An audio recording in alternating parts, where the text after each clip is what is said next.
A warm welcome to Colin Wilson. Welcome, Colin. Thank you. Nice to be here. Thanks for joining us. Pleasure.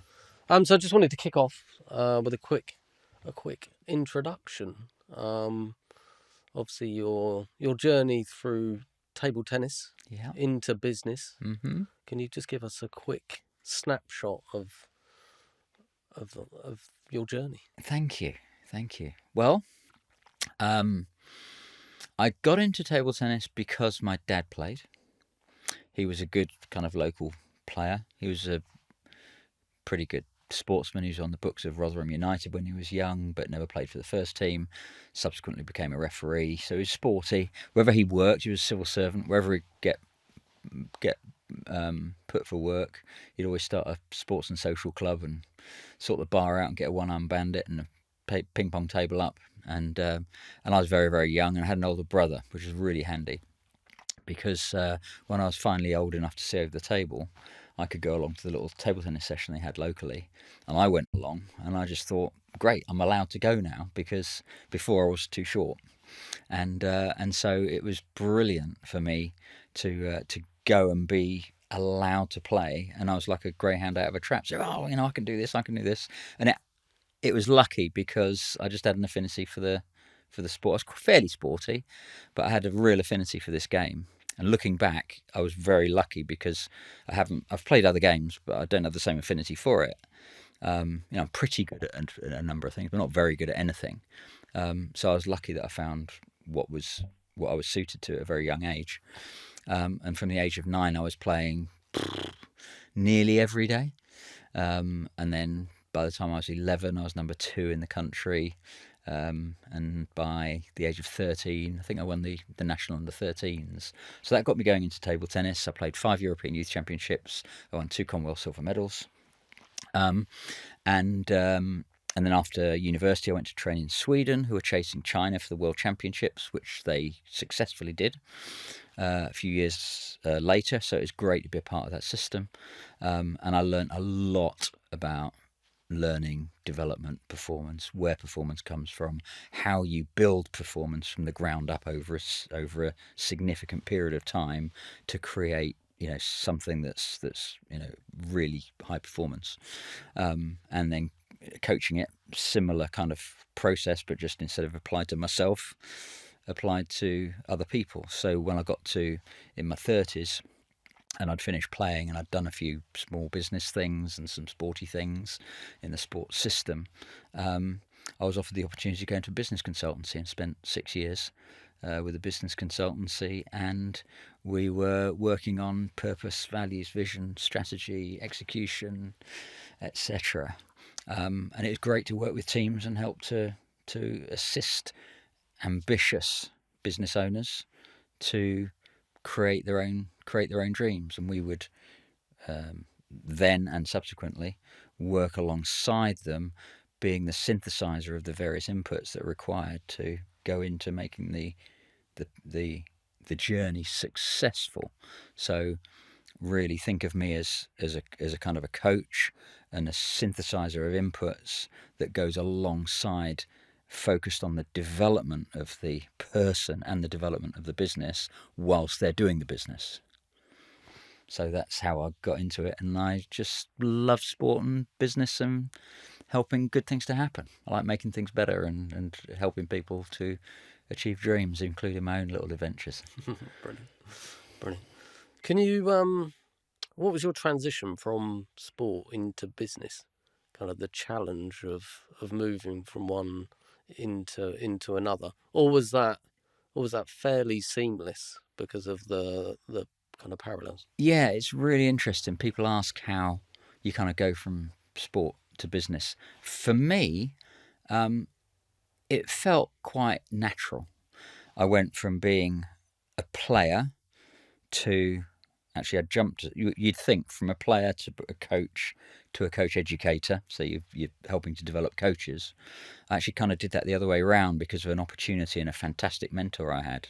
So I went from being a player, and I was playing kind of professionally-ish. It wasn't earning what other sports would earn, but just about getting by. And I'd get play with the England shirt on occasionally, and that was brilliant. So I went from being a player, really focused on myself, to a coach educator, where coaches who were training, I would be asked to go along and support their development. From there, I coached some international level players, or players who then became international players, age group players, which was just a brilliant experience. And I've always had that kind of assertive, nurturing personality, if you like.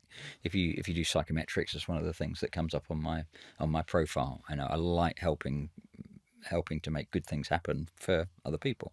So for me, psychologically or psychometrically, it fitted and worked quite well that when I finished playing, I was happy to help others and wanted to encourage others and help others. So I did that. And then the move from helping others in my sport to then helping people in other sports, I got a job with what is now UK Coaching, where they're working with 30, 40 different sports. And we'll be very used to getting coaches, high-level coaches from different sports into the same room and talking about key topics, plyometrics, group dynamics, whatever it might be. And it was just a fantastic experience to realise what was common across different sports, to actually sit down in groups and sometimes one-to-one with Olympic level coaches in different sports. And then the people in various organisations were saying, well, all this investment's going onto the pitch or the court or whatever it is to help them become world class.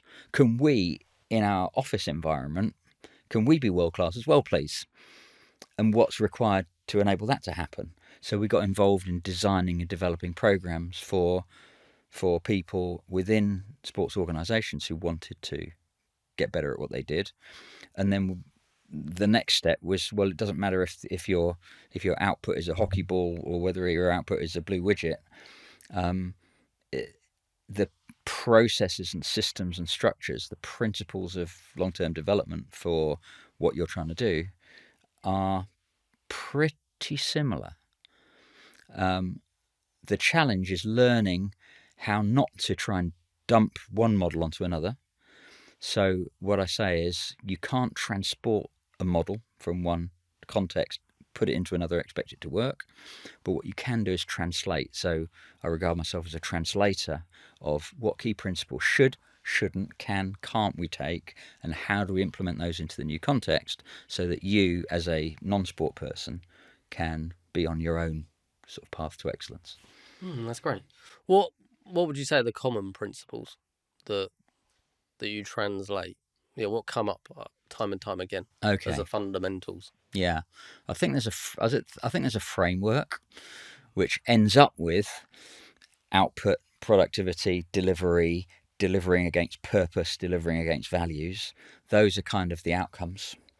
And what makes those up, if you take the kind of sporting analogy, at the bottom you've got, well, I'll start in the middle. If you're a sports person, you've really got kind of think of a diamond shape. At the bottom of the diamond, you've got your physical capability, sport, physical. You've got that physical capability at the bottom of the diamond. Alongside that, in the middle of the diamond, then you've got technical ability. So how do you take that physical ability and turn it into something that's more specific? That's your technique, whether it's tennis or golf or whatever it is. Alongside that, you've got your mental development. So how do you learn how to learn? How do you deliver under pressure? How do you approach your skill acquisition so you're getting stronger and stronger each time? How do you reflect on that, play it back into the system so that you can go from one skill level to the next skill level? So that's a lot of mental aspects to it. And then if you put technical and mental together, you then get tactical, which is which of your skills to use when. And if you know what skills to use, why you're using them, and when you're applying them, those are equivalent principles between excellent sports people and excellent business people or entrepreneurs. So if you like, the tactical is the top of that pyramid, if you like, that diamond. But then over that, you've got, well, why am I doing this? The kind of spiritual or transpersonal aspect, which is, what's this all about? The purpose. Which we get back to. Yeah, you get some output from it, you get some productivity from it, you get some kind of financial goal or reward from that. But why you're doing it, and what's the bigger picture, and what are your long-term personal and professional goals, and what are your hopes for the system and society, and all of that as well. So putting all of that together, I think, are the common principles. I said I'd start in the middle. Underneath, to underpin that, what that diamond stands on is what we call a performance lifestyle. So if you're laying on the beach 6 days a week and you're smoking and drinking lots, etc., then it's just not going to happen for you. And people will see that coming. So it's reputational as well as a physical thing. So we need the performance lifestyle, and we know a lot now about how to run a performance lifestyle effectively that involves task achievement, relationships, family, health, resilience, well-being, but has all the ingredients for you to be pretty able to commit and focus and withstand a lot of pressure and deliver a lot of good things again and again, and learn and move up the scale. All of that comes out of a performance lifestyle strategy, which itself lives on a performance within a performance development environment. So for every client, I'm thinking about what's the performance development environment, what's the bubble they need to be in to learn what they need to learn to make the next little increment. And as soon as they start to make that shift, my job is to shift as well and say, okay, that bubble's now dead.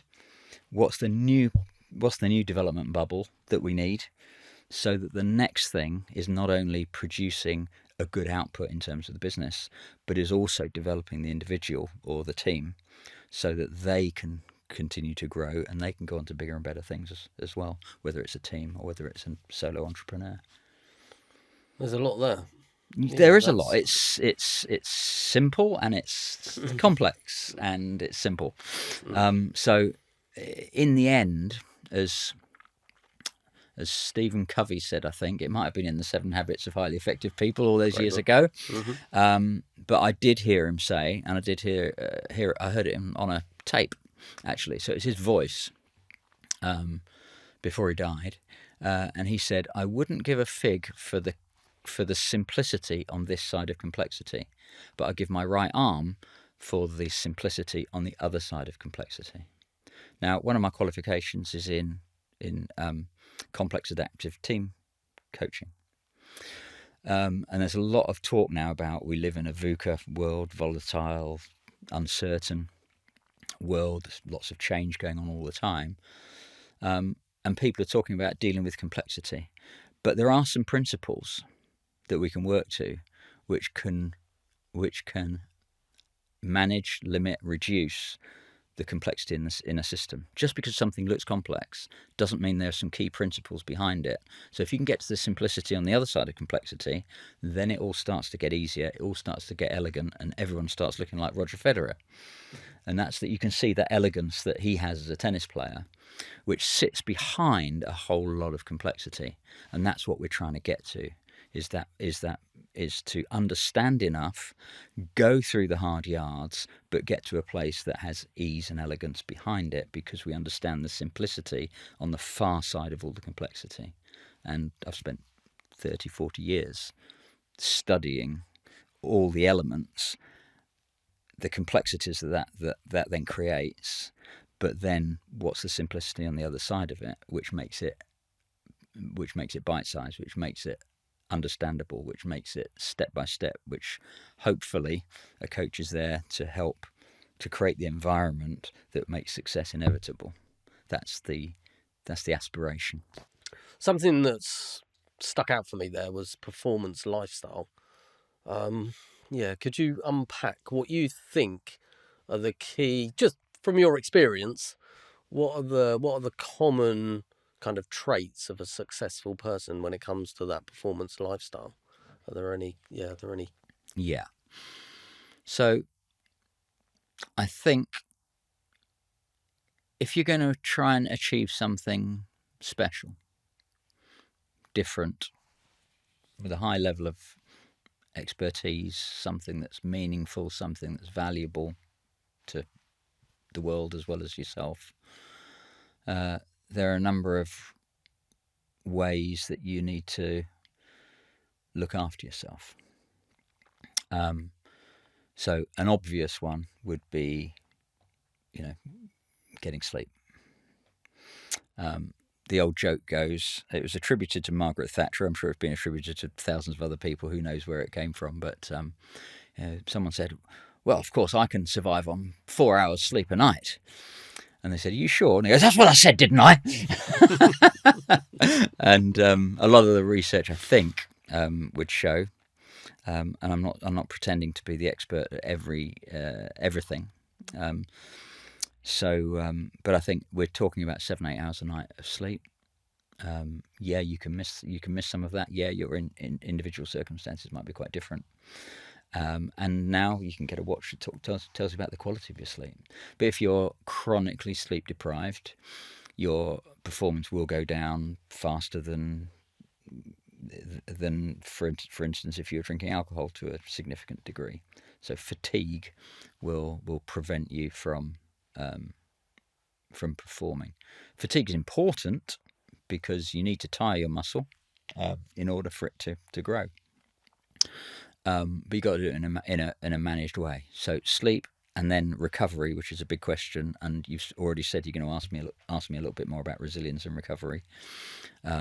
So how you choose to recover from the frequency and intensity and duration of your efforts, you have to balance recovery up against that, and how you do that is critical, because what we don't want to end up with is over recovery, which means that you're leaving energy on the table and not putting effort in and producing and getting as far as you can. But you don't want to be suffering from under recovery, where you're starting to get burnt out and you're having to go again while you're still depleted, before you've restored yourself. So sleep and recovery. Diet, of course, will make a difference. Classically, sugar will give us highs and lows. Obviously, everybody's different. People might have health conditions, so I'm not giving any specific advice for any individual here. But yeah, looking after your dietary intake. Some people take supplements. Some people don't. I'm not advertising any quick fixes here. I think it's just a case of doing the right things. You want to make sure you're getting enough protein to rebuild your muscles. You want to be making sure you get enough fruit and veg. I heard that you've heard about 5 a day. Have your 5 a day fruit and vegetables. I don't know if this is right, but hey, it's a good apocryphal story that 5 a day was what the UK government put out as a kind of public information service. But what I heard was that it started in America, and actually the research said 10 vegetables a day. It didn't say 5, and it didn't say fruit. And the focus was, or the research was about 10 vegetables a day, 10 portions of vegetables a day. And 2 things happened. First of all, the fruit growers on the American market went, hey, what about us? This is not right. People need fruit. We want to be on the bus. So there's 2 political things that happened. One was that fruit got involved. Not to say that fruit isn't good, but there can be a lot of fructose in fruit. So we can get onto the sugar highs and lows. So fruit, fantastic, depending on which ones and how much. But just that I find the story interesting, that it got political in that way. And then in terms of governments putting out a message, they went, there's no way we'll get people to eat 10, so we'll call it 5.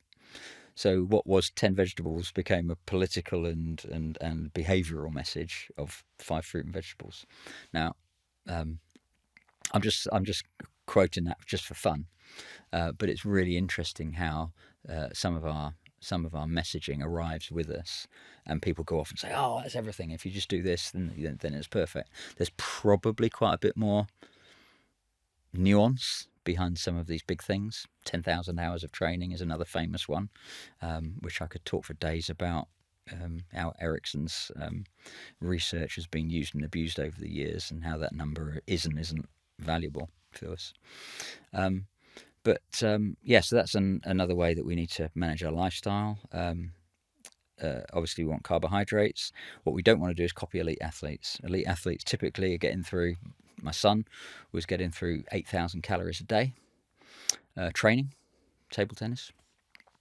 He was England #1 under 21 until recently, when he's a little bit older now, and a huge output. So you don't go, well, like I said, you can't transport the model. You've got to translate it. You can't say, well, they're doing that, so it's good for me, and you're eating chips and potatoes and pasta, to excess. You've obviously got to replace what you need, but you don't just copy what someone else is doing, because what you're doing as an entrepreneur is not the same thing as someone else who's a sports person. So we've got those. Looking after your energy. Again, sugar will give us ups and downs, as will some other things. So we want to keep reasonably stable, because we'll make better decisions when we're stable. And it will affect our emotional intelligence if we eat and drink badly. Hydration is really important. There was a 1,500 meter race, and someone tested it, and they were deliberately dehydrated to test. And you know how you see them all coming around the last bend, and then gradually the camera pans in, and you see the first sort of 2 or 3 crossing the line. Well, the person that was dehydrated, who would normally be amongst that group that were going through the line at the end of the 1,500 meters, they were out of shot. We lost them. You can see the point at which the camera pans, and we lose them because they can't keep up. So yeah, 2.5-3 litres of water per day for most people, I think, is good. Some people will say, well, I'll be on the loo all the time. But yeah, athletes do go for a wee quite often, and or they're training so hard that they're sweating it out. So exercise, and hydration, really important. So even if you've got a sedentary lifestyle, you're a software programmer, or you're in meetings a lot, you still want to make sure that you're exercising. They say that and certainly as age catches up with you, most athletes, and the research that goes along with those, is from an age group that's between sort of 15 and 25 quite often. But if you're older than that already, as we both are, and listeners may well be, that exercise becomes important in the right kind of doses, the right kind of exercising, and the right kind of doses of exercise. And as they say, he who does not make time for exercise will have to make time for illness. So it's not a cost; it's an investment. Let's think of it as that. At the same time, all of these things in this lifestyle bracket, let's be careful that we don't overdo any of them, thinking that is the result in itself. That in itself isn't going to get your software written.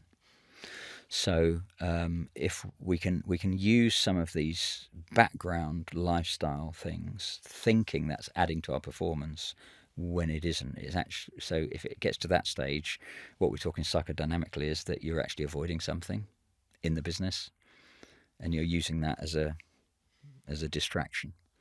So we want to get those things right. Other things in lifestyle management is managing and developing relationships with family, friends, building and maintaining your social network. If you're trying to do something quite extraordinary, or you're in a high profile position,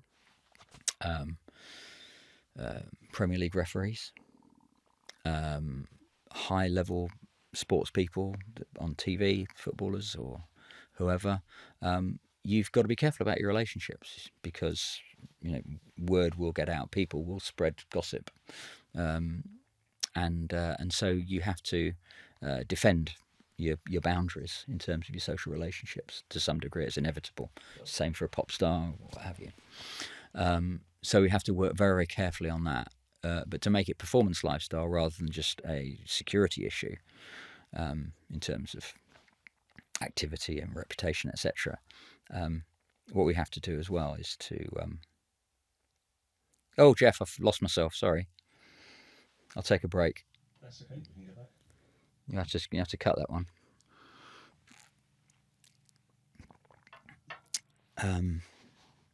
we're talking about performance, lifestyle, and relationships. Your relationships and boundaries. Shall I just go, Jeff? Yeah, let's give you 3, 2, 1. Yeah, so we've got to be careful with our boundaries in social relationships if we are high profile. But at the same time, we want to make sure that we are maintaining and developing the relationships that we want to in a managed and careful way. And by doing that, we can have satisfying relationships. We can have good family ties. We can enjoy ourselves. We can have the right kind of social, but within a little bit of a bubble. And that is something that we do need to sort of manage and manipulate, because we don't want to be on edge all the time in terms of our relationships and our social world. We must make it a safe environment, but a relaxed one as well. And a lot of high-profile people don't get that, and they don't quite know how to achieve it. So that's something that we can put quite a bit of effort in terms of performance lifestyle. A few things there. A few things there on performance lifestyle. Like all these things, we could go on and on. There's more to it, but I hope that gives you a kind of a flavour of some of the things that we're trying to put in place and maintain, so that the entrepreneur, the athlete, the person you're coaching, the client, whoever that is, or whatever entity that is, it might be a team, an organisation, it might be a multi-agency project. If that is the athlete, then so be it. Let's all make sure that we're putting all the pieces in place so that athlete, whatever it is, can sustain itself and move forwards well and progress and be successful. Picking up on what you were saying around rest and recovery and that being intentional, what would you say that you see that recurs in a successful person's kind of daily habits or weekly routines around boundaries and control of time and energy? Yeah. Okay. Another big topic. So rest and recovery, and then work-life balance, as people call it, and sometimes challenge the notion of it. My experience is that there are some hard facts out there. In terms of successful entrepreneurs that I've worked with or seen in action, have been impressed with, the vast majority have to and do work very hard. They may get to a point where they can scale it. In a digital world, if you can create one podcast and sell it over and over again, or you're in music, you can repeat it. If you're creating a software product, you can scale it. Then great, you might get to this nice place where you can chill out and just take a load of passive income. That's possible. That's the kind of the top of the pyramid. Most people aren't there or aren't there yet, and they're working on the way. But just about everyone that is there did put a heck of a lot of thought and work and effort into making it. So I think work is proportional to success. I don't think there's any easy get-outs just to have a genius idea, or there'll be exceptions, and I love it when there are. But most entrepreneurs that I've known or been involved with are prepared to, or are driven to, just work very, very hard for one reason or another we can talk about. In terms of rest and recovery, I think you've got 4 types of recovery. You've got your macro recovery. Every year you want to take a couple of weeks off. You might do that a couple of times a year if you're lucky. So you got your kind of big recovery where you can do a kind of a, and then you're thinking about the next 2-3 years. You're writing an annual plan. You're making sure you get the rest from the day-to-day of the business to do that. I'd call that a macro recovery. A meso recovery might be, every 6 weeks or so you're taking a long weekend, disappear to Paris for a weekend or whatever it is, or chill out in nature, so that you can recuperate your batteries after a very sustained period of heavy work and thought. And of course, you're doing these with your family and friends and social relationships, which are so valuable. Nature often, is an accelerator of recovery, being in nature or doing some gentle activity. So then you've got a micro recovery, which might be your things that you do on a daily basis. So you're trying to get your sleep. You decide when to cut off your digital activities and have a break before bedtime, etc. And then you've got your nano recoveries, which is really about how do I organise myself so that I can go from one highly stressed environment. Let's say you're having to make a big decision about some activity in another country, and it's going to affect people's livelihoods, or you're having to downsize something because it's not worked according to plan, and it's going to affect people. That might be a very, very stressful environment, and you've got, and you're running late, and you've got a whole bunch of people across the corridor that are just about to celebrate the fact they're in the papers for winning an award. And the ability to go from one environment, close it off, leave that environment, walk across the corridor, open the door, and be the person you need to be for the new group. You can imagine the shift is significant, and your emotions are still somewhere around. So the ability to handle that and be able to do what I call a nano recovery, very quick recovery. But that's something that I learned playing table tennis, because you're 9-all in the fifth, you're two points away from winning a championship or something that you've worked for a decade. And the ball comes out, you got an easy shot and smack, and you miss it. Well, your whole world can be crumbling. You're then 1 point away from kind of destroying everything you've ever worked for. You can imagine the catastrophization that would be going on. Mm-hmm. Well, how long is it before I've got to be world class in the next point? You've got 4 seconds, something like that. So as table tennis players, we learn to be very, very efficient at processing partially those emotions in order that we can go from zero to hero again and have that faith and confidence and the ability to go again. In tennis, you've got sort of 25 seconds. And I learned from Jim Loehr in tennis psychologist, about what to do in between the points. And I just wondered whether I could apply that in my game in table tennis. And I went from a win rate in close range of close games, say, 8-all in the final game onwards. I was winning about 55% of my close games. I was quite happy with that. 50-50 against, people that are equally good. So, I was pretty good apparently when it was close. You can't expect it to be much more than that because you're playing against people that are your level. Within 6 to 9 months, my hit rate went up from 55% to 72%. So I got myself mentally into a state, and it's kind of like a virtuous spiral, because once it starts working, you start believing it more, helps your confidence. And I was just thinking, if I can just get you to 8-all, I might be sort of 7-5 down in the final game. But my mindset would be, if I can just get you to 8-all, it's mine.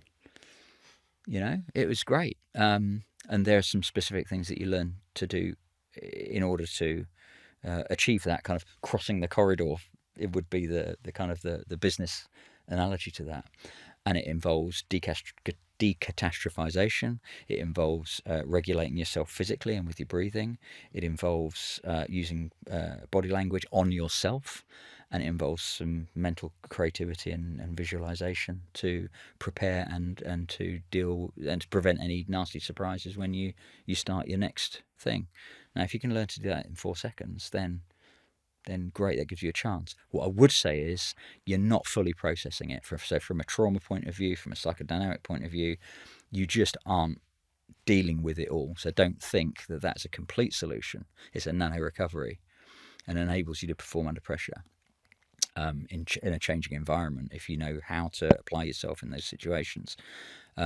However, you also need the micro and meso and macro recoveries to balance it out, in order that you can sort of deal more deeply with the underlying emotions that you've actually postponed in that period. So something there about rest and recovery, something there about work-life balance. But on work-life balance, one of my little mantras is, if we're trying to achieve something significant and a little bit extraordinary, then we need to find the balance between commitment and balance. So I'm kind of being a bit ironic deliberately. We have to make a massive commitment. That will require sacrifices, personally and possibly on others. So when I say that people tend to be prepared to and have an ability to work very, very hard and focus in order to be successful, that's great. They also need their recoveries to protect and serve their family and key relationships and friendships. But because they're driven, we need to build the balance in deliberately. So, for instance, we're at the end of 2024 here. So what we've got as a Christmas present is a diary for a very, very busy person. And the person that picks up the diary goes, "Oh, thanks very much. You bought me a diary for Christmas. How exciting." But the point is that in the diary is where their meso and macro recoveries already written in. So we're saying these are non-negotiable. In July or in May or in December, you're off. Now, the present is you get to decide what you want to do with that time and where to go. But what we're doing is we're building the recovery in up front. Once that's in place, you can now afford to just go hell for leather where you need to, and have those times where you've got to go the extra mile and stretch away from balance, because you've got the recovery kind of pre-built in. B, we work on what is our purpose and our North Star, so we don't lose sight of that. And if we're getting out of balance, it's okay to be out of balance. No one stays in balance the whole time. No one's going to be, Jeff Bezos doesn't do yoga 23 hours a day running Amazon. It's just not those two things are not compatible. Yoga's great, by the way. One of the things that I'd recommend. But we can't do that on its own and focus on our balance. People in that kind of position are going to have to go the extra mile quite often. But if you retain your sense of purpose, you retain a really, really clear set of values that are going to guide you. And then you always make sure that when you're starting to really stretch and you've been going at it long, you've been going at it hard, it's been difficult, you're under stress, certain boundaries are being tested, stresses and strains are there. What we do is to make sure and train the person to be able to see the way back to the straight line. So it's self-awareness, really. Totally. Yeah. Totally. So we have to build in that self-awareness so when they get to a point of pushing with maybe too much frequency, intensity and duration, it self-triggers, and we can actually create and agree and create some self-triggers so that when they get to that point, it will flag rather than it doesn't flag and they go off on one too far and can't find their way back, or it's costly to do so. So we get to that point and we know where it triggers, and then they go, right, at this point, even though things are difficult, even though there's big opportunities, even though I want to work hard and some more, I've now got to take this back into account. Now, can I find my way back to the main path? Because I'm off up a side street here. And if the answer is no, then they go, right, okay, I really need to be careful now. So we can kind of help people to not go so far off piece that they never find their way back. And you'll hear in the news that various celebrities of various forms, have very, very often been there, and for all sorts of good reasons. I've got every empathy and sympathy with many for finding themselves in difficult personal situations, because the environment they're living is just so aligned to driving them off the path.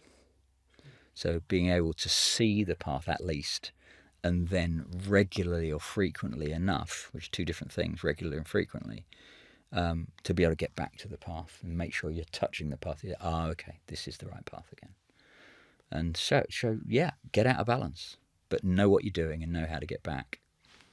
Definitely. Actually, somebody I've been listening to recently is Gary Neville, and how he was in kind of Manchester United's kind of bubble, Yeah, and then he's come out of that. He's successful in business, but now he's realising that real importance of planning what he calls mini retirements. Yeah. You know, he has to get his wife to pencil those in, but also recognising as well when he needs that. Yeah. Which he didn't have the ability to do. He wouldn't have seen it. Yeah, when he was in that kind of high performance environment. Yeah, good, and well done him for spotting that, because if that's your personality, is to strive and achieve, and you get a lot of your positive brain chemicals from that. You got your adrenaline and your dopamine and your oxytocin all kicking off at a time when all of that's going. Someone goes, "Oh, should we have a bit of life balance?" And it's the last thing you want, because you're loving what you're doing. It's a big adventure. You're achieving great things. It's going to give you memories for life. But good for him, and he's found it at his stage, and that all sounds very, very healthy. I try and teach that to sometimes even as young as the 13, 14-year-olds that are heading into a very intense environment, to be able to do that at that age as well. Definitely. Yeah, setting them up for that to be part of the journey. Yeah, because too often in the past, managers and agents or whatever job titles, there hasn't been anyone that has been there just for the person. What I do is combine performance and well-being. So absolutely, I'm there to help performance. I'm not only there as a safeguarding or a care role. It's a combination of the two. But there we need very clear concept and very clear boundaries about how we're supporting performance whilst trying to ensure well-being. But there's a lot of support systems out there now which are far, far better than they were a generation or two ago. And those roles exist in a number of places, in sport and in various types of business. Are they perfect? No. Do they work all the time? No. Can they be better? Yes. But I think it's better than it was. I just try and be really specific about how we want to achieve both, because the individual doesn't want to just be pulled back so they're safe. They do want to stretch themselves. So as a coach or a consultant, a partner, sometimes business-wise, you're actually working to enable them to do what they want to do, but you can be objective about issues that might lead them into toxicity or danger or risk or ethical issues that they might not see for themselves, either by experience or because their head's full of fantastic chemicals on while they're enjoying their adventure. Our job is to be there to witness and to see and to help them reflect and to anticipate those things, so that we're kind of putting the right lily pads in place so that they can step across the pond to get to where they want to get to. Definitely. It's also part of having the right team around you. So something that we've discussed on previous podcasts actually is having a power team for every kind of scenario in life, really. So as an entrepreneur, the example that I use is when I sold the business, I had a team for that scenario. That involved lawyers with the right skill sets or tax advisor, but also even more important, I had a coach and a mentor and my other half as well, for kind of the emotional kind of support. Yeah. But they're all part of the team to keep me kind of checked into this journey that I'm on. Yeah. So yes. So we talk about an individual having their own advisory board around them, and so you pick those people. I saw on LinkedIn an old colleague, and they said, thanks for everyone that's been on my advisory board in the last two or three roles that I've had. I'm very, very grateful. He says, some of you won't know you were on it, but you were. So we can do it formally, or we can do it informally. Definitely. We can have it come and have it go a little bit. We can have these groups or teams flexible. Some people do it very formally and have that selling a business. I would have thought that was quite. I'm guessing that the boundaries were quite real, and the team was quite well defined, and they knew they were on the team. In most part, yes. For the people that are in the actual transaction. The transaction side. Yeah. Yeah. But in terms of my personal emotional support or personal support, Okay. yes, a little bit more open. They're bought into it. Yeah. But would they know how much they're a part of that journey? Yeah. Potentially not. Yeah.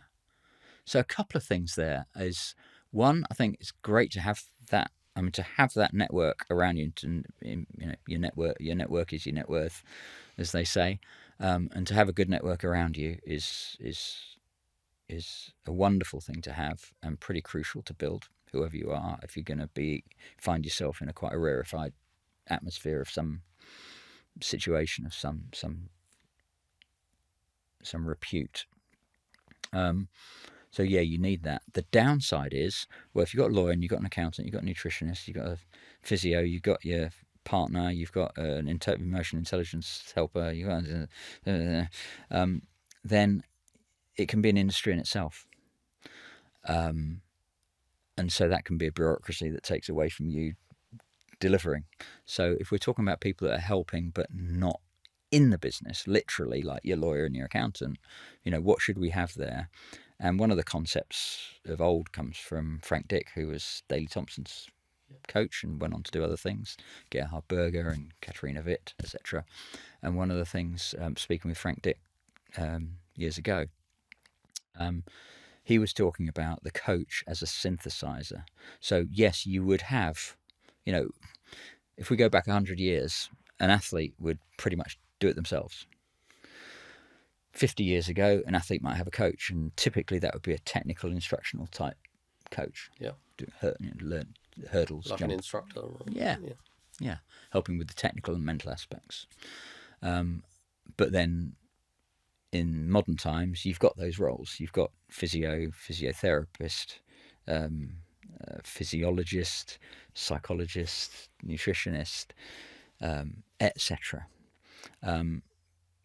But some athletes prefer to have one point of contact that they trust, that is a good communicator and translator, synthesizer. So the idea of the coach as a synthesizer. So in that situation, you've got your people that you would sometimes go to directly. Other times you wouldn't always go directly to that person, but you'd run it through the coach. The coach would actually do, if you like, the donkey work for you, synthesize those things, come back with options and recommendations. So they're, in a way, the coach is a bit of a gopher. But what it does, it cuts down the degree to which you've got to manage your own support team. So if you think Formula One, you've got 700 odd people in a Formula One team. They're out in wherever on the track, and they've got a team, probably not too far from here. There, you wouldn't have Lewis Hamilton trying to tell everybody what to do around the team. It's just too much to do. What he will have is the key people that he needs to speak to, and one synthesizer to coordinate some of the inputs that are required to put the things in place to enable the performer to focus on the performance, knowing that they've got the backup and they've got someone that really understands them, that is putting the pieces in place that they know want putting in place. Yeah. Something I see a lot in business is ego, in terms of it being an obstacle. So sometimes it impacts an entrepreneur's journey and speed of success, I think. Definitely. And also maybe at the other end of the spectrum holds them back. Where do you sit in terms of your experience of ego and using maybe emotional intelligence as part of the journey? Yeah. Great question. Ego gets a bad press. People go ego, think of, big egos being, adopting poor practice in terms of the way they might communicate or be abusive or something. And yes, those excesses are unacceptable anywhere, anytime. Just because someone's successful doesn't give them the right to behave in bad ways. However, we don't want no ego either. And it depends what we mean by ego. If we go back all the way back to Freudian psychodynamics, we talk about the ego, which is managing your own desires with the needs of the environment around you, is a very mature place to be. If we're talking about Freud's superego, he's talking about your kind of self-parent. So where did you get all this stuff that says, no, Gary, don't do that, do this, which goes around in your head? Well, where did you learn that from? That's your superego, your kind of self-parent at work. And where did that come from? And what in that is valid and useful, and what of that needs to be let go now? So the ego is really something to understand, A, in principle, B, to define it for ourselves and our own situation, and then C, to start to use what we have so that we can fit our best self into our best self and into the environment we're trying to play into, that developing performance development environment that we talked about. And so with that, ego is healthy, inevitable. Let's start with that. Ego is inevitable. It's healthy if it's well managed. What we absolutely need is the self-awareness to know when it's getting out of hand. A little bit about swinging too far away from our path to true north, in terms of going the extra mile and getting burnt out. Same thing with ego. When we need self-triggers to go, is my ego getting out of hand? Am I getting a bit arrogant here? Am I being stubborn about this decision? Is this really a product, or really is it a vanity project for me, and I really shouldn't put my money into this because I'm not really getting strong enough feedback that anyone wants this. I just want it to happen. That's a great way to, loads of us, including myself, have lost money, putting money into things that we've convinced ourselves would be viable, but other people don't quite see it with as much tenderness as we see it, for instance. So the key is self-awareness. Out of self-awareness can come self-management. Out of self-awareness can come understanding others people and their egos, and how they work and their styles, and how to work with them and how to collaborate the best we can with them and get the best out of them. They can get the best out of us. Then how we can work social relationships, business relationships, both at a transactional level, at a team level, at organizational level, to build something stronger and stronger with a consistent set of values and a purpose and a vision for where we're all going. The ego can fit within that. So there's always going to be an overlap between individual desire and organizational need. And there just needs to be a sufficient overlap, and we've got to make sure that the ego sits in that crossover of that Venn diagram. If it starts to go out of that, then we're starting to put the organization so far above the interests of individuals that they're being asked to sacrifice more and more and more, and their ego might be just declining and declining, and that's not healthy. It's not good for the organisation.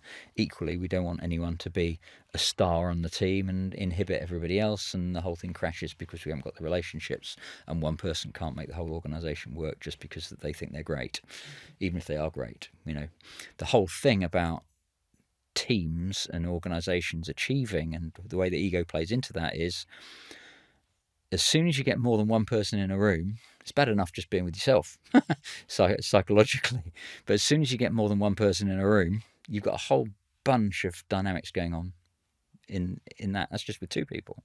Turn that into three people, there's three interactions. Four people, you've got six interactions between them. It quickly multiplies up on a factorial basis, and you're having to manage and deal with that. But the reason that we talk together today, the reason that you get into teams, smaller or larger, is that you can't do everything yourself. We're here because you can't do all of the talking straight into camera and everything happens. You need someone else, and you've been doing a great job with that with me, and you've been doing it with other people as well. And it's a team effort. So we have to sublimate our ego to a point to make it work for us to have a good conversation. You're having to sublimate your ego, and I'm having to sublimate my ego to a point, but we also want enough of that to remain that it is healthy and it's positive. We just need to make sure that that we keep a boundary to the excesses of our ego. But especially if you're trying to achieve something significant, if you're trying to achieve something a little bit different, a little bit special, then you're gonna have to have that ego, and as part of your protection from people who tell you it can't be done. Your ego about, why don't you just come down the pub with us? Part of your ego about your financial uncertainty, and you've got to deal with your home relationships, and you've got a mortgage to sort out, or what have you. Then all of these things are important, and therefore we have to temper our ego with it. Once we've learnt to do that, and we're using our ego as a very, very powerful part of ourselves, but we make sure that it's a good servant rather than our master.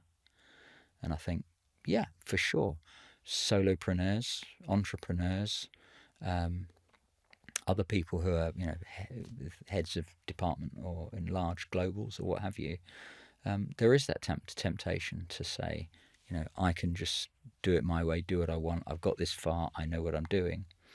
But I think the ones that last a long time are the ones that temper it.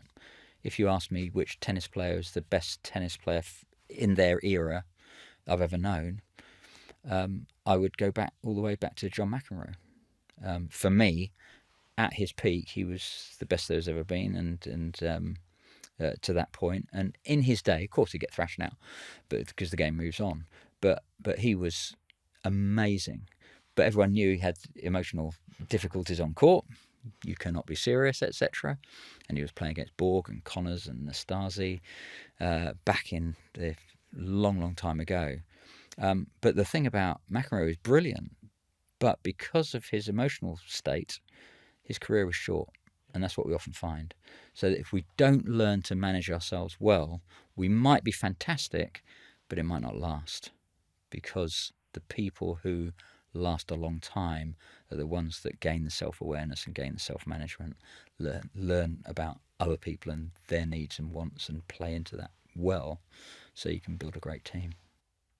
Great example. Yeah, McEnroe. What a career. Yeah. But yeah, you have to wonder how much that held him back. And again, like your Gary Neville example, in his later years, he's become fantastic and mature. There isn't a pundit in tennis that I'd rather listen to than John McEnroe. There's some great ones, but he's absolutely fantastic because he's learnt skills since his retirement, which in business I think are tremendous. So I was a fan of him on the court, and then I kind of wasn't a fan of him when he did certain things, and now I'm a fan of him again as he's continued to grow. What we need to do, if we're building a business, is to grow early enough in our career that we can maintain and continue our success all the way through that, rather than just be old and wise. Definitely. Actually, when I'm talking about ego, I think of Cristiano Ronaldo in terms of managing his maybe his level of arrogance, which he's got on the pitch. Yeah. But whenever I've seen him off the pitch, he for me, he displays humility. Yeah. And he kind of balances that out. And he's also got clear boundaries as well of what he tolerates and what he doesn't. Yeah. And can manage that. Yeah. As far as I can see, anyway, he can manage it quite well. I think that's a great example. Again, you look at the longevity of the career. He was the top scorer in the Champions League 4 years in a row or something. If you look at his record, people have kind of easily forget, or it just kind of washes over us. But his actual record over such a long period of time is just unbelievable. So yes, I don't know him personally, so I couldn't comment on his character or anything.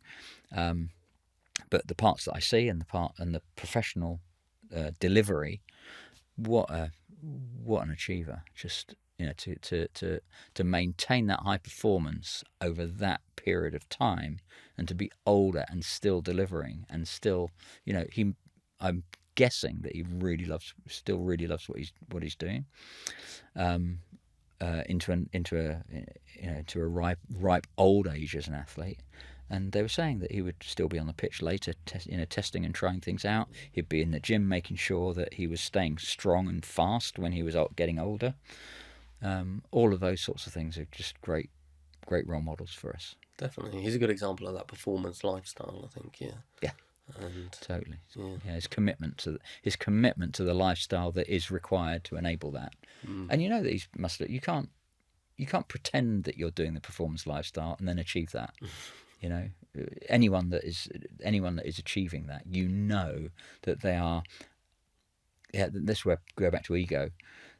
They'll have an ego, and they might have a significant ego, but they've learnt what it is and what it means to them, and how to deliver with it and against it. But what high performers are is just not just full of ego, but they're obedient to the principles upon which performance is predicated. And if we're not obedient to those principles, then the cracks appear, and then we crash and burn. Okay. Actually, also, that leads me on to the discipline and consistency element of that kind of high performance athlete. Yeah. Can you, from your experience, obviously, can you talk a bit about kind of staying disciplined and consistent and the motivation to do that? Is that, in my opinion, it has to obviously have a strong purpose and North Star, and you always have to tie it back to that, and that's the cycle of it. Yeah. But I don't know if you can add to that. Yeah. So discipline and consistency, commitment, words that get a good press. You know, ego gets a bad press. Those words get a good press. There are times that you don't want to be those things, actually. Disciplined and consistent sounds like you're just trudging along. You know, if you take that too literally, you're not going to take your breaks. You're gonna lose the connection to the adventure and the fun of what it should be about. When we're trying to achieve something, it should also, you know, bring us joy. So discipline and consistency don't need to be thought of in dour terms. It needs to be thought of with those things included. But yeah, for sure, Woody Allen got it right. 95% of excellence is just turning up. Consistency, turning up when you don't feel like it, and just doing some, even if it's not perfect, will beat occasional genius doing brilliantly when you feel like it all the time. Performance isn't something that you can turn on and off like a tap. It doesn't work that way. You need to have that hinterland behind you that you've built with consistency, with discipline, but in doing so you've built in the adventure and the fun and the joy with it, to maintain you while you're doing the hard yards for no result. You're acting in faith that there's gonna be some future performance or return or reward. So yeah, faith is important. I don't necessarily mean it religiously, but yeah, you've got to have that hope that this is worth it. But on the grounds in sport, that, let's say in professional academy football, 99.99% of young footballers in professional academies never play in the Premiership. So we have to create a system so that it was worth it, even if you don't achieve that. So you have a hope and a desire, but also we've got to have an agreement that, look, statistically this is unlikely, more than unlikely. You sure you want to go for it? And what can we do to make it worthwhile, no matter what? So if I'm coaching a table tennis player over a period of time, I'm going, rule 1, enjoy ourselves no matter what, irrespective of outcome.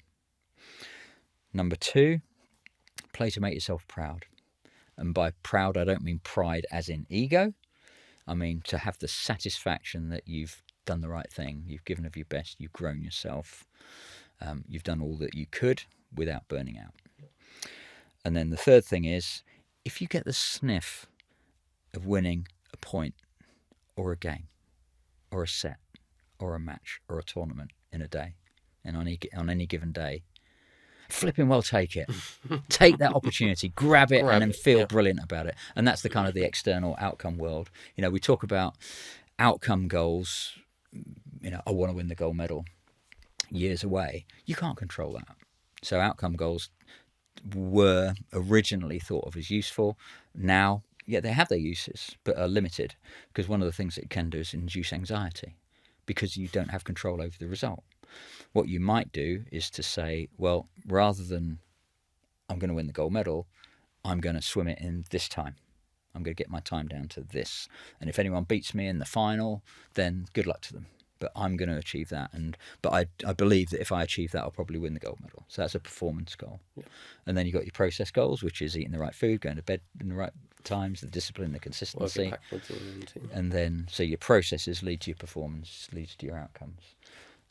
So with my little mantra for the young table tennis players, is a nice simple way to capture quite a few important principles. So the last one, you know, if there's a sniff of a point, take it. You know, that appeals to the ego, to the adventure, to the joy, and also to the external world and the outcomes. Play to make yourself proud. That's processes, and hopefully that leads to performance. And enjoy yourself no matter what. Connecting to purpose and joy, which is why we're there in the first place. And if we don't start with that, then, you know, so what? You can hit a ball over a net well.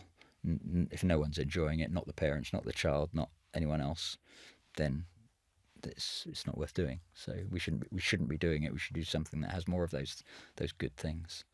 So that's the way I try to approach the adventure of trying to get to high performance. Can I mention one thing about when you talked about sustaining it over a long period? I had a little pop at someone once. I'm looking cheeky now, aren't I?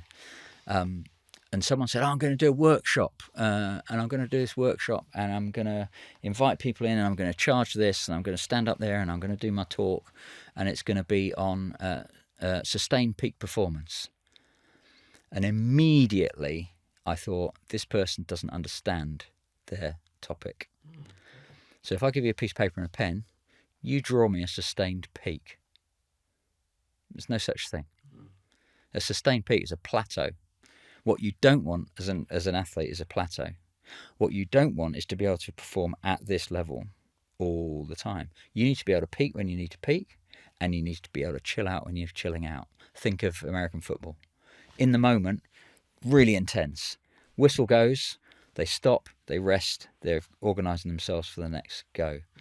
Some of the best players in the world, American football, they're chatting with the youngsters in the crowd and having a bite of ice cream in between. They know how to get in the zone and relax, and in the zone and relax. And that's what gives them that longevity that we were talking about, Cristiano Ronaldo being an example. Same with them. If they stay intense, they burn out, they have short careers, a la John McEnroe. That's how it works. So we want the joy, the fun, the adventure. We also want the discipline and the consistency. We've got to play in the right bits of those at the right time over a period to create the route to the top. Do we want sustained high performance? Maybe. Not peak performance. Sustained peak doesn't exist, nor do we want it. It's just not healthy to think in those terms. But sustained high performance, well, it depends how often you've got to perform. If you've only got to perform every now and again, like you're a salesperson doing big pitches abroad and you go once a month, you don't have to be in the zone all the time. You've just got to be good when you've got to be good. If you're taking your driving test, if you just bring it back to something more simple, if you're taking your driving test, you've only got to be good when you're taking your driving test. Not to say you haven't got to build it up, but we're not sustaining high performance. So the word sustain for me is a long-term concept, but if we pull that into the short and medium terms, that sounds like a negative form of discipline and consistency where we're starting to trudge. So I'm all for letting hair down, chilling out, doing reasonably healthy things to get us away, and then we come back fresh. Yeah, it's knowing when to play and when to not. It's all about when, and that's what the coach as synthesizer can help with. So as the environment's changing, you're having to deal with various things, they can keep an eye on and help you reflect. So it's assisted reflection on where you are and where you need to be. The coach will have a lot of knowledge behind them, but they won't bombard you with it. You don't need to know it all, but they'll help you reflect, pulling little bits of tacit knowledge into the conversation to help you along and understand how to best to restore yourself, to recover. There's more than one way of recovering and more than one phase to recovery, so that you can go again optimally. Thanks for your time, Colin. It's been Pleasure. It's been brilliant. Good. And I think, there's some real gold in everything that you've said. But sieving through the gold, what would you say were your maybe your 3 top picks for the entrepreneurs that are either listening or viewing, that they could focus on?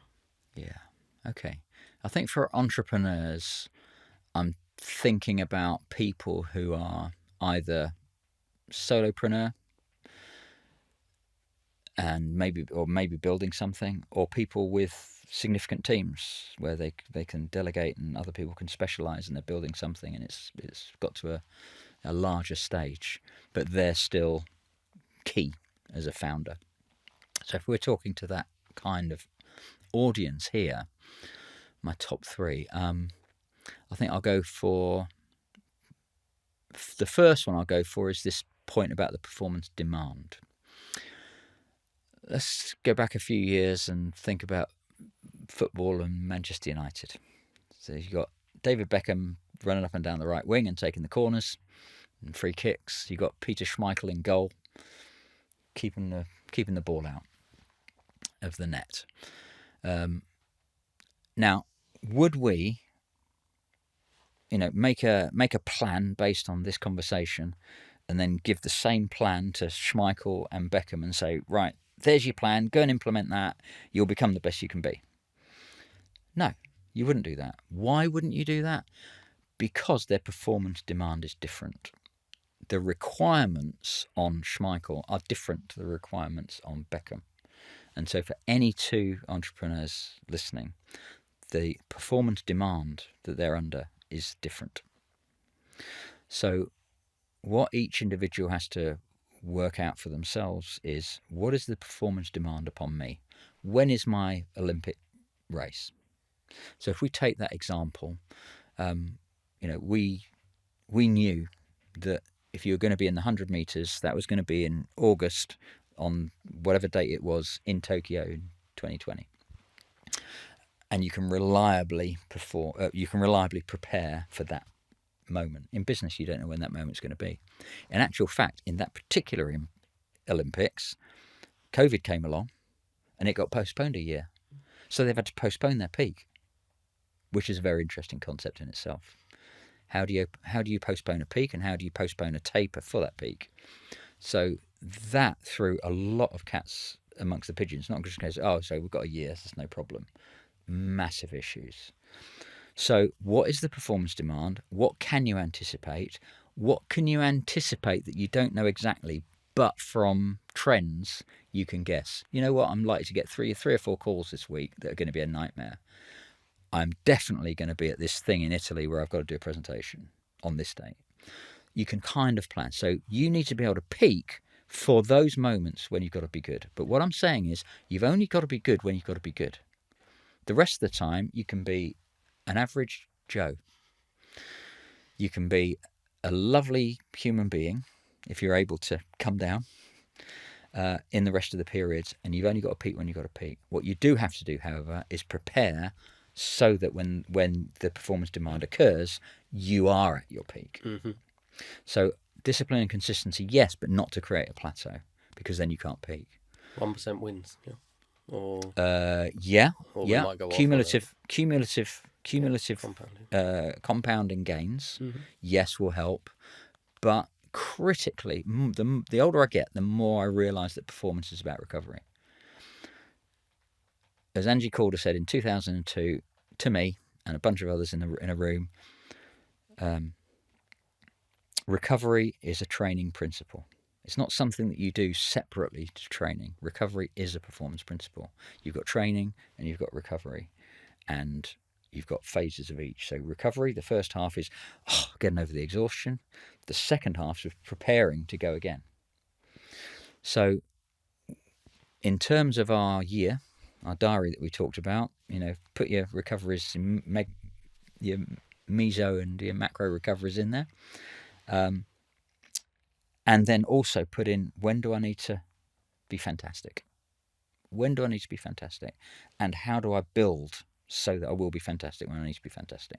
Some are predictable, some dates are not predictable, some tasks are not predictable, but we can still approximate the preparation. So we're giving ourselves the best chance of being able to peak when we need to peak. And sure, if someone's put in 31st of July, you're going on holiday for 2 weeks, but then you've got to deliver that presentation. Yeah, sure, you change the holiday, but you do that as far away from the event as possible, not the day before. So we want to be well planned as well. That enables us to peak when we need to peak and be brilliant when we need to be brilliant, and then to have that recovery time so that we can come down and we can prepare and we can study and we can research and we can go again. So performance demand, I would say, is knowing your performance demand is critical. Do I need to be a David Beckham here? Do I need to be a Peter Schmeichel? So therefore, what training, preparation do I need to do? What do I need to learn? How do I need to act? What emotional intelligence do I need to build? So on that topic, second one, you talked about ego. So know thyself. Everyone's got an ego. Everyone's got what Steve Peters, sports psychiatrist for British Cycling, called the chimp paradox. Yeah. A lot of people will have read. And we've got to know that as well. In what way do we react under threat? If we perceive threat, whether it's real or not, how will we react? Typically 4 Fs: fight, flight, freeze, fawn, FAWN. So how does that work for us? What do we tend to do?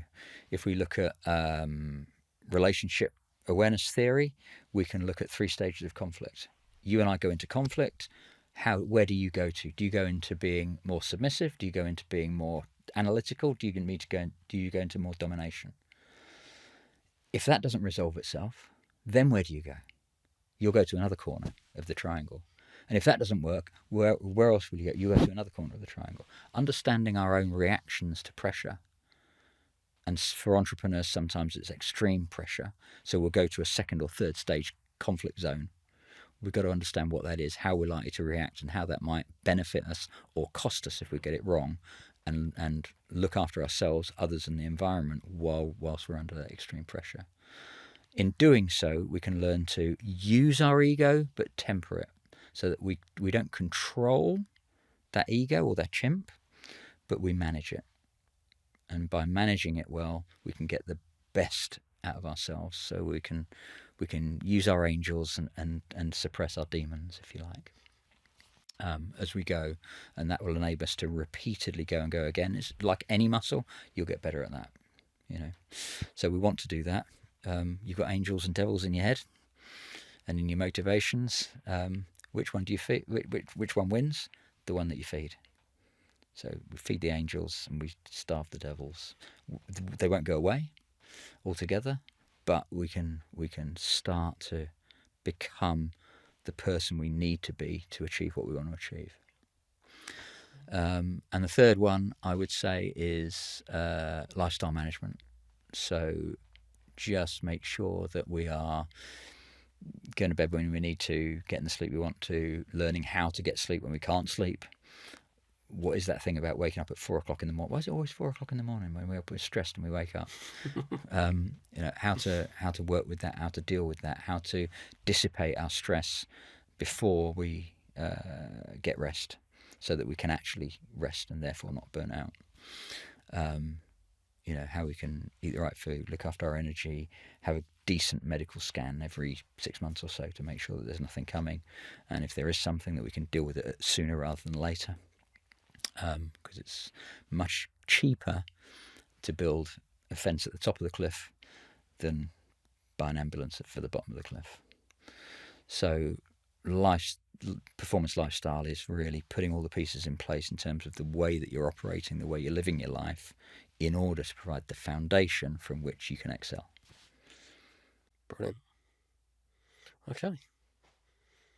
And last but not least, and most important, I think, is if entrepreneurs that are listening and watching want to find out more about what you do, how you do it, Yeah, call me and ask questions. Call me and ask questions. Yeah. Where can they find you? They can get me if you go to businessathlete.co.uk. You can have a look there, and there's a contact page, or email at info@businessathlete.co.uk. Not any other. .co.uk is the suffix. Then I'll be around there somewhere, and I'll be more than happy to get back to people. Brilliant. So yeah, like I say, there's some absolute gold in that. So yeah, I would encourage people to look you up. Pleasure. If I can help anyone, then that's great. Thank you for your time. Let's go on the adventure. Indeed. Yeah, well, thanks for your time, Colin. That's a pleasure. And yeah, it's been great. Thank you. Thank you.